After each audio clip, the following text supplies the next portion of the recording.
Hi, my name is Ian Harris and I'm a developer evangelist for Golgi. Today we're going to look at a really quick tutorial about how you can create your first Golgi application.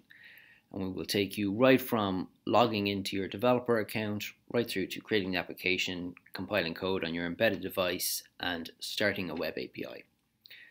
For those of you who don't know yet, Golgi is an IoT platform that allows you to access your embedded device via a custom web API and also allows you to access third-party APIs directly from your embedded device. So we'll start the tutorial assuming that you already have your Golgi account set up. If you don't have one yet, you can pop over to our homepage, which is golgi.io, and if you just click the Get Golgi button here, there's a form that you can fill out to request an account. Our business development team will create the account for you and get in contact and help you get set up and started with your first API. So, for the tutorial, we're going to assume we have a Golgi Dev at OpenMind Networks account. What we're going to do is we're going to create an API that allows you to switch on and off an LED that is connected to a MediaTek Linkit 1 board. So let's start by signing ourselves in and creating the application.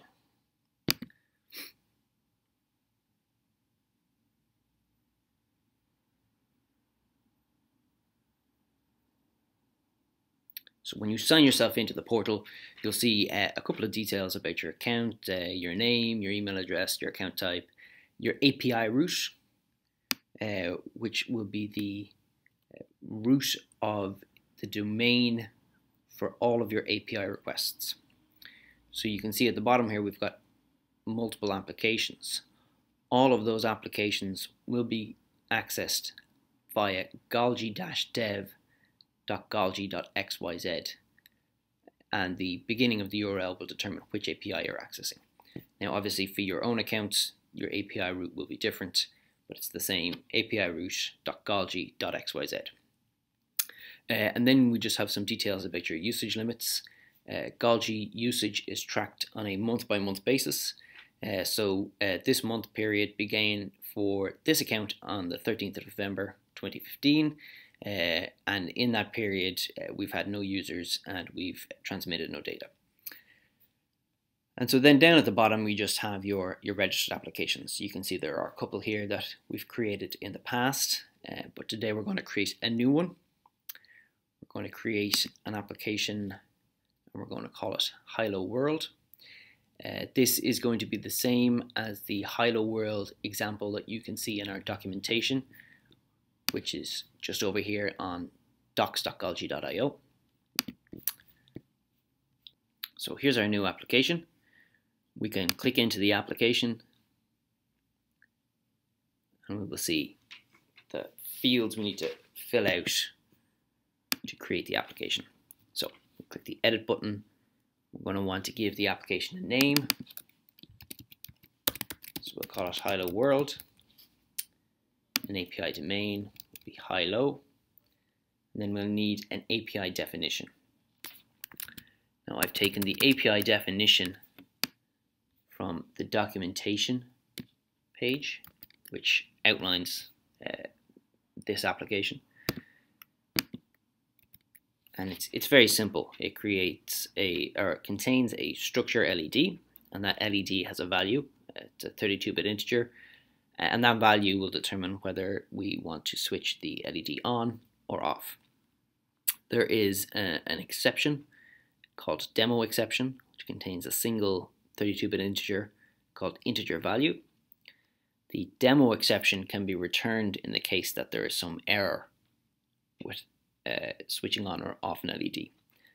And then finally, we have the definition of the set LED function itself. So it takes as an argument an LED structure and can either return a void success or it can return a demo exception. So if we press save now, Golgi will create all the infrastructure and prepare the application so that it can be built both for a web API and for the embedded code.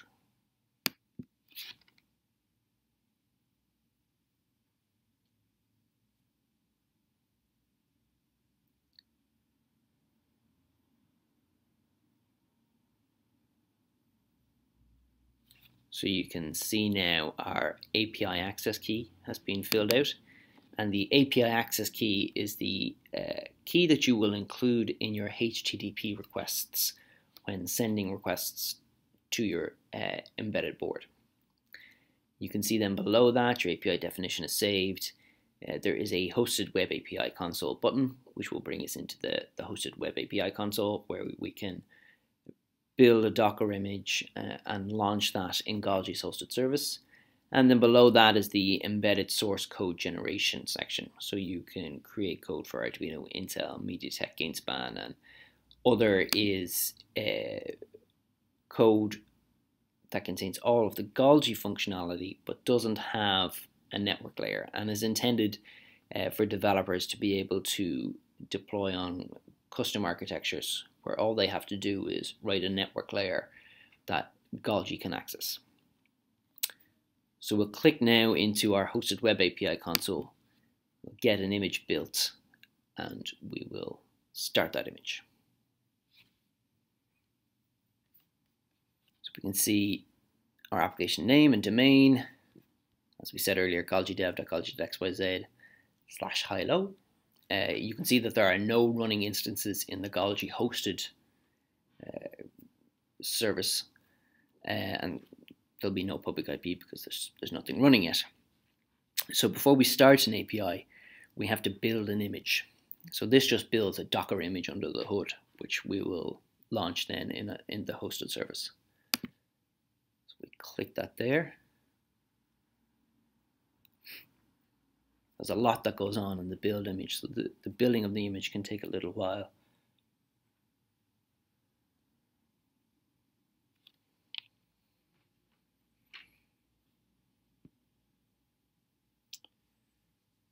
So we're pushing the new image. That's just pushing it to a store where we keep all the copies of your images, and the image will then be launched later from that store.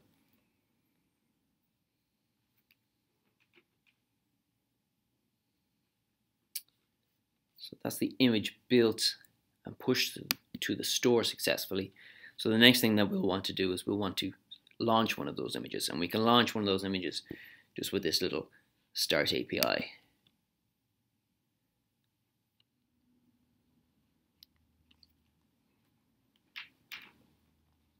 So the initial launch can take a little while as well.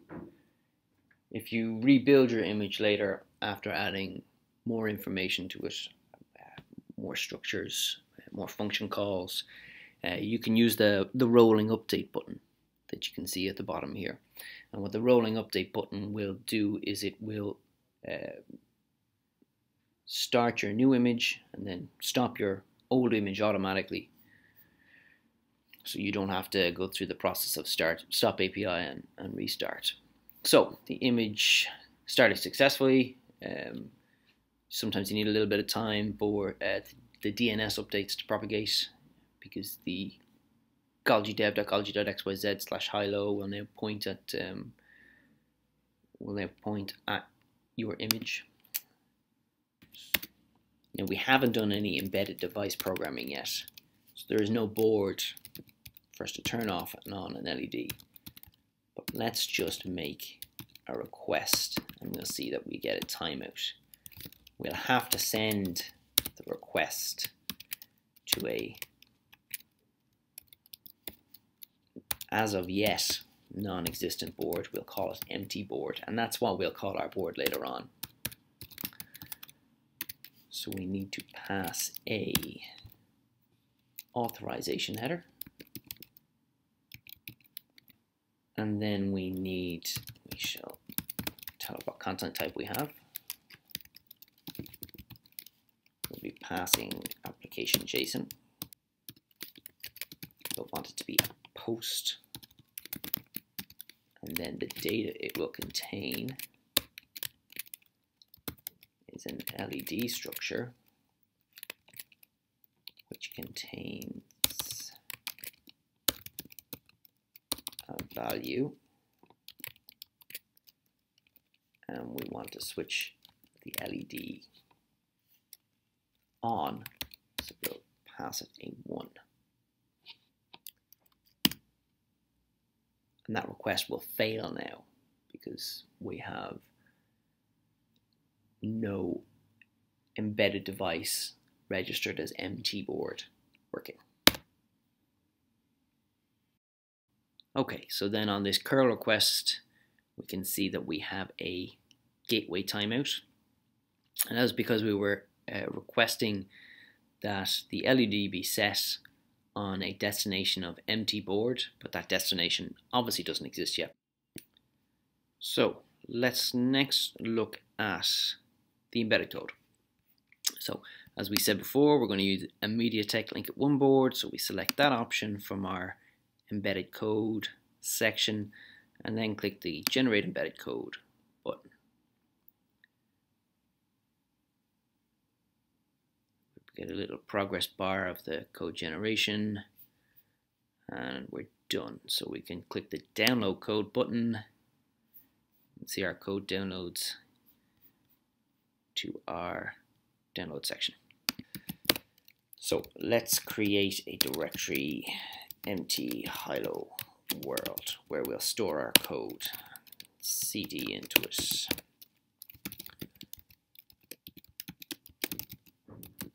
Create the INO file that will be loading onto the MediaTek board, and we need to get the generated code that we just downloaded.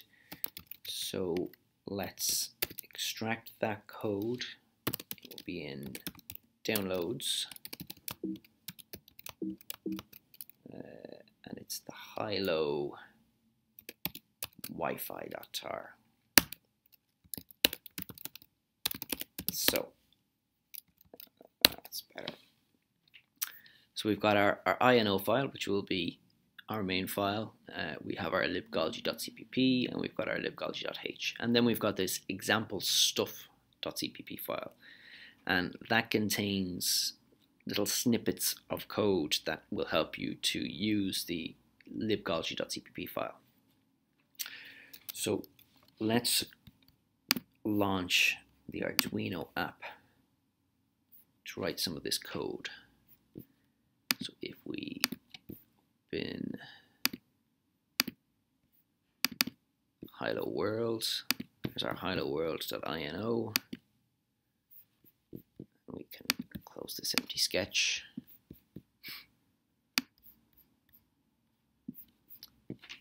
So as with all Arduino-like codes, we're going to want a setup function, and we're going to want a loop function.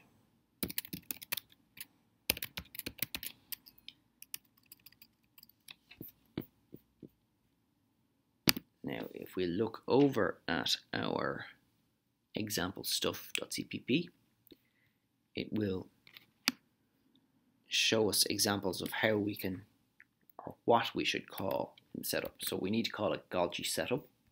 So we need to call a Golgi setup. Paste that in there. This name of your device for routing purpose is the ID that you will register with.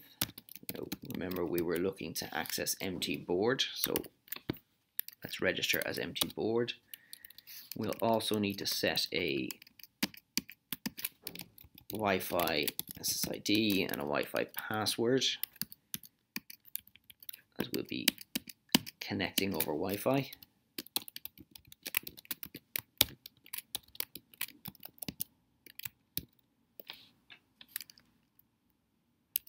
Oh, my apologies, that should be the setup function, not in the loop function.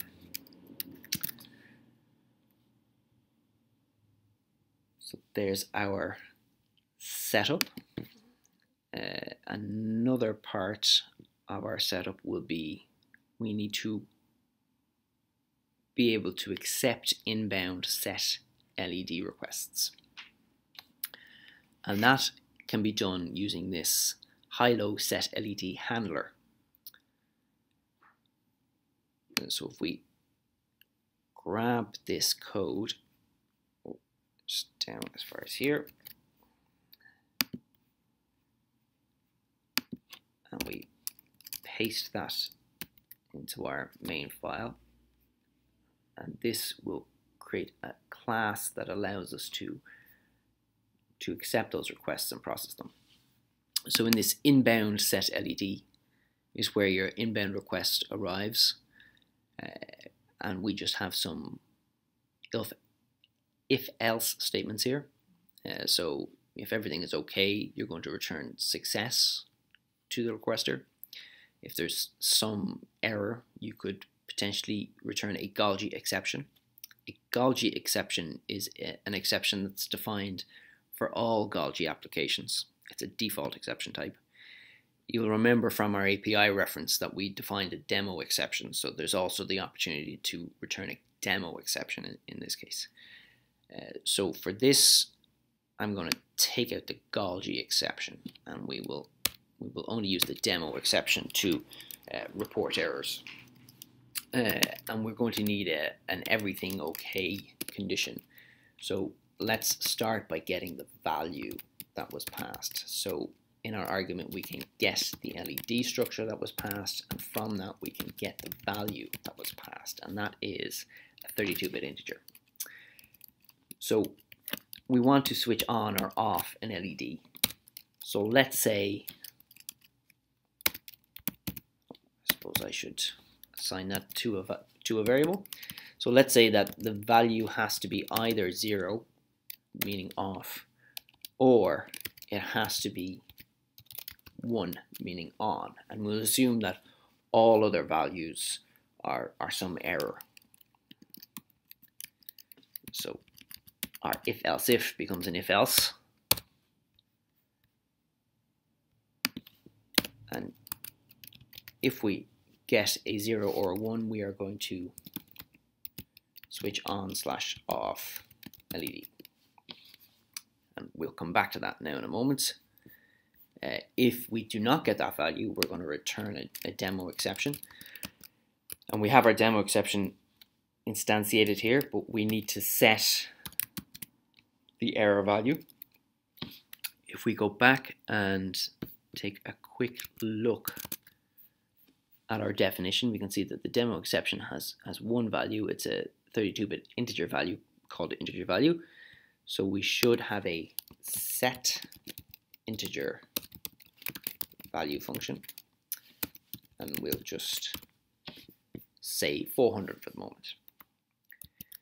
You can further break that out and have multiple error codes and interpret those error codes as you wish on your calling application.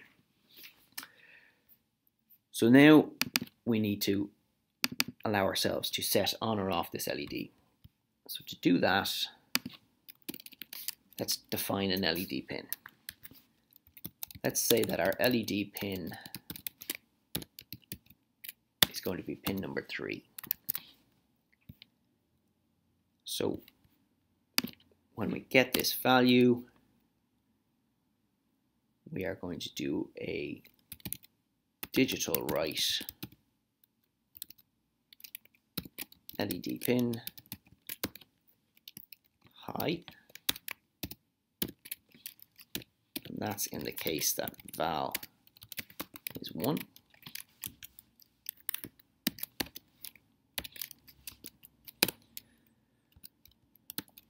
And if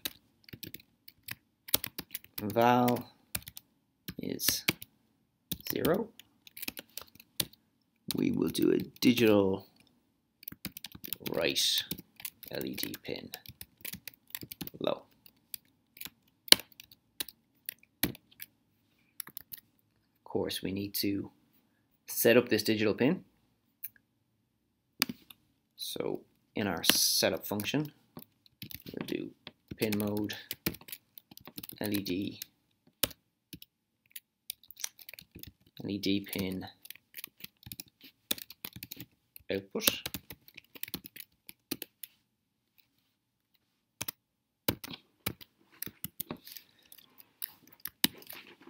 And we'll start with the pin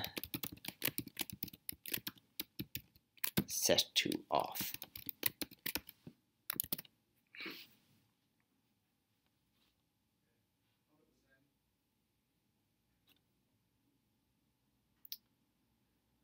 Okay, so then the next thing to do is look at our loop function. If we go back to our example stuff, you will see that the loop calls a Golgi service, and all the Golgi service function does is checks for incoming data, processes those into requests or responses, and then passes them up to the application layer.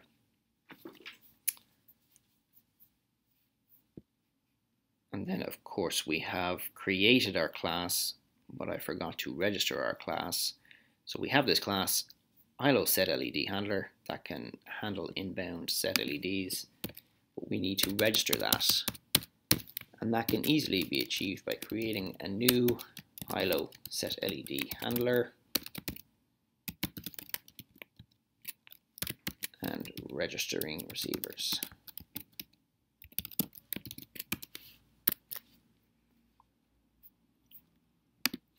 Finally, we need to include Wi-Fi, and we need to include the Golgi.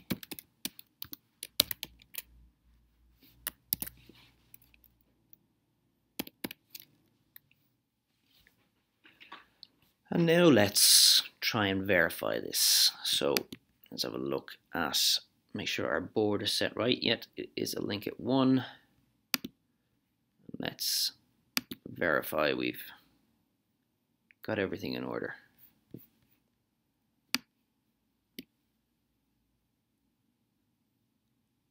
Yep, okay, so that looks like it has all compiled.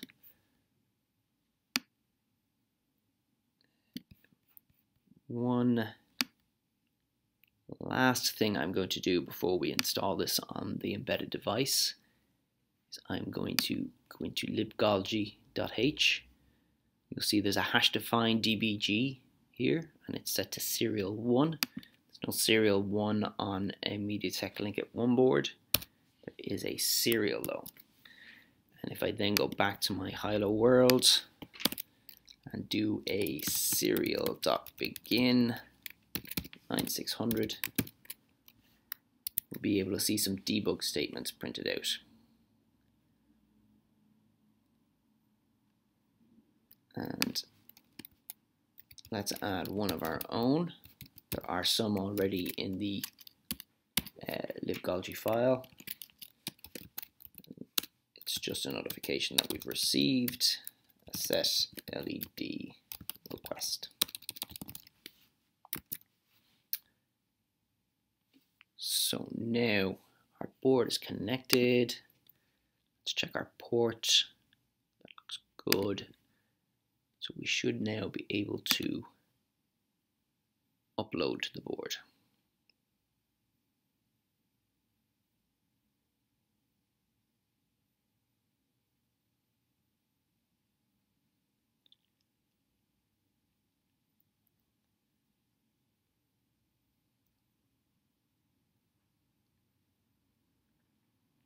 So upload's complete. Start the monitor.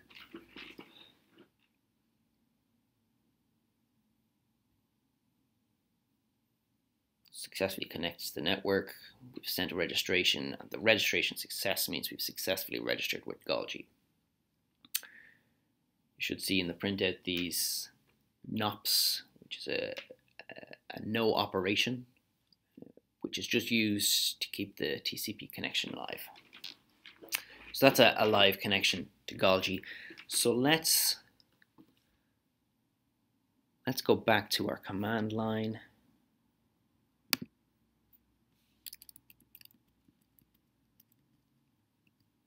And let's retry that curl request. Successful. I can see the LED is on. We'll have a look at that through the camera now. 2 minutes. For the minute, I'll set it back off.